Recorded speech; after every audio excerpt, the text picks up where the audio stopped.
इससे पहले हम वर्ल्ड ज्योग्राफी के बारे में पढ़ चुके हैं। आज से हम इंडियन ज्योग्राफी की शुरुआत कर रहे हैं और सबसे पहले हम पढ़ेंगे उत्तरी भारत के दो नए नवेले बने केंद्र शासित प्रदेश जम्मू कश्मीर और लद्दाख के बारे में। इनको पढ़ने से पहले जम्मू और कश्मीर के इतिहास के बारे में थोड़ा समझ लेते हैं। तो जम्मू और कश्मीर में पहले ईरान ने वहां पे आक्रमण करके ईरान ने शासन किया। ईरान के बाद वहां पे सिक्खों ने शासन किया। सिक्खों से बाद में जम्मू कश्मीर को खरीद लिया अंग्रेजों ने।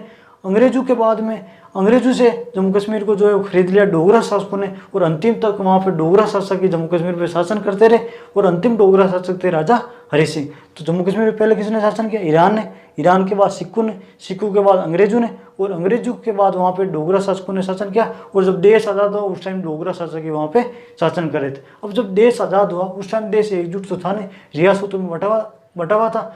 तो अंग्रेजों ने क्या किया कि उन रियासतों को ये स्वतंत्रता दी कि यदि वो पाकिस्तान में मिलना चाहिए पाकिस्तान में मिल सकती है, भारत में रहना चाहिए भारत में रह सकती है, और वो यदि कोई चाहे कि मैं स्वतंत्र रहना चाहती हूँ तो स्वतंत्र भी रह सकती है। अब इसी प्रावधान का फायदा उठाया जम्मू कश्मीर रियासत और वहाँ के राजा हरि सिंह ने। और राजा हरि सिंह ने कहा कि भाई हम न तो हिंदुस्तान में मिलना चाहते हैं ना पाकिस्तान में मिलना चाहते हैं, हम तो हमारा एक खूबसूरत देश जम्मू कश्मीर बनाएंगे।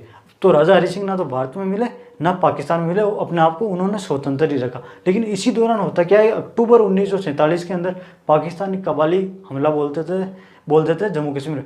अब जैसे ही जम्मू कश्मीर में उन्होंने हमला बोला, अब राजा हरि सिंह की जो सेना थी वो उनका मुकाबला नहीं कर पाई। तो राजा हरि सिंह दौड़े दौड़े आए पंडित नेहरू के पास कि नेहरू जी वो आप ही हमें बचा सकते हैं। तो जब वो आए उस टाइम तो नेहरू के पास बैठे थे सरदार पटेल। सरदार पटेल ने कहा कि देख हरि सिंह, हम हमारी सेना आपके पास वहाँ पे भेज तो देंगे, लेकिन पहले आपको जम्मू कश्मीर में का भारत में विलय होने के पत्र पर हस्ताक्षर करना पड़ेगा कि भाई हाँ हम जम्मू कश्मीर को भारत में मिला रहे हैं, तभी हम सेना भेजेंगे, ऐसे हम सेना नहीं भेजेंगे। अब राजा हरि सिंह मरते क्या ना करते, क्योंकि उनकी हालत हो रखी थी खराब।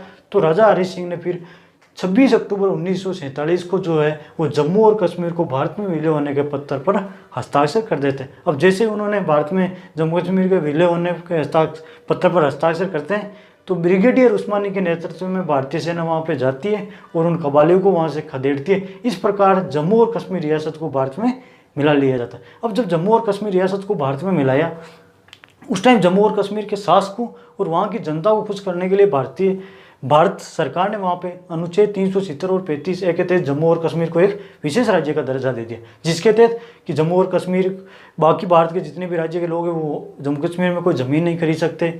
दूसरी चीज़ यदि हम देखें तो केंद्र जो भी कानून बनाएगी वो जब तक जम्मू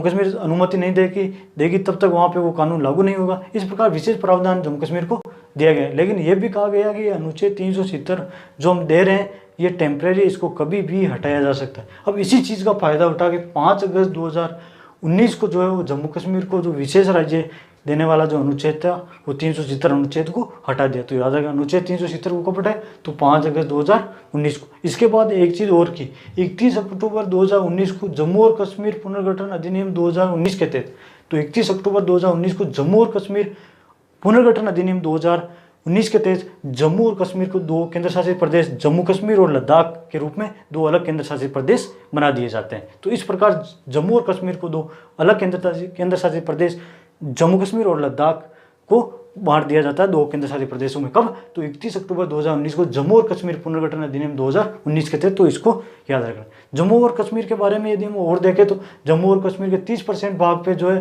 वो पाकिस्तान ने कब्जा कर लिया 1948 के युद्ध में, जिस हिस्से में पाकिस्तान ने 1948 के युद्ध में कब्जा किया उसको हम POK कहते हैं। 1962 के युद्ध में जो 10% हिस्से पे कब्जा कर लिया चीन ने, जिसे हम अक्साई चीन कहते हैं। अब इन क्षेत्रों को वापस भारत में मिलाना भारत सरकार के लिए एक बड़ी चुनौती, क्योंकि भारतीय सेना के लिए कोई बड़ी चुनौती नहीं है। भारतीय सेना को आदेश दे दो वो 2 मिनट में अपने में मिला लेंगे, बहुत ताकत है भारतीय सेना।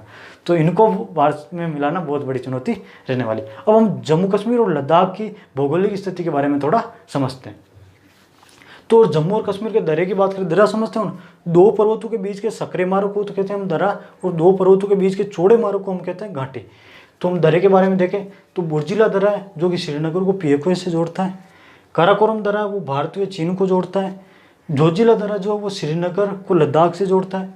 बनिहाल दर्रा है वो जम्मू व श्रीनगर को जोड़ता है। अब हम देखते हैं जम्मू कश्मीर व लद्दाख के पर्वत।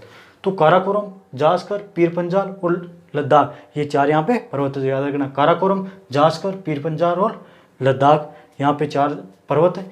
भारत की सबसे ऊंची गार्डविन आइस्टीन है, वे भारत में कंचनजंगा सबसे ऊंची चोटी। यहाँ पे कंफ्यूज नहीं होना, भारत की सबसे ऊंची चोटी तो वो है गार्डविन आइस्टीन, और भारत में सबसे ऊंची चोटी तो वो है कंचनजंगा। तो इसका मतलब यानी भारत की सबसे ऊंची चोटी गार्डविन आइस्टीन है, लेकिन ये भी जो है वो पीओके के अंदर आती है, इसलिए भारत में सबसे ऊंची चोटी है वो भी कंचनजंगा है, जो कि सिक्किम में अवस्थित है। तो इनमें कन्फ्यूज नहीं होना है।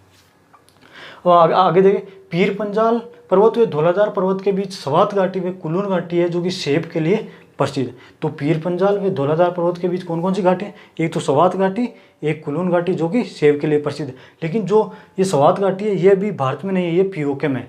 ये सिर्फ कुलून घाटी जो है वो भारत के क्षेत्र पर अवस्थित है। एक सवात घाटी वो भी पीओके में, ये भी आपको ध्यान रखना है। लेह और लद्दाख में कौन कौन सी चीज़ें अवस्थित है वो देखते हैं। तो सबसे ऊंचा एयरपोर्ट, तो सबसे ऊंचा एयरपोर्ट कहाँ है? तो लेह और लद्दाख में। सबसे ऊंचा संसदीय क्षेत्र, तो वो भी लेह और लद्दाख है। सबसे ऊंचा हॉस्पिटल, वो भी लेह और लद्दाख में। और सबसे कम वर्षा, वो भी लेह और लद्दाख में होती है, यह भी ध्यान रखना है। सियाचिन विश्व का सबसे ठंडा एवं ऊंचा युद्ध का